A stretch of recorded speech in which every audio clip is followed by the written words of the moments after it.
మా నాన్న చూపించారండి అసలు ఎడ్ల బండి. ఆడెవడో ఎడ్ల బండి వేసినవాడు ఫోన్ చేసి మెసేజ్ పెట్టి అడిగాడు, బ్రదరు అవి మా ఎడ్లే బ్రదరు, మరి మాకు పెట్టరా అవి అంటే మీరు పట్టుకుంటాము. విక్కీ ఫ్యాంట్ బాగోలా అటు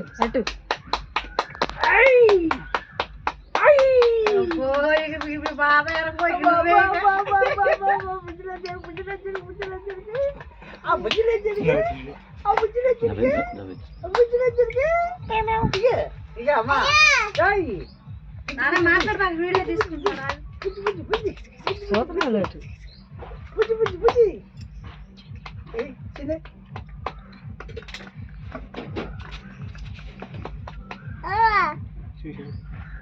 అవ్వా ఏంటమ్మా బాబు ఫోటో తీస్తున్నారు, నువ్వు కూడా వెళ్ళు.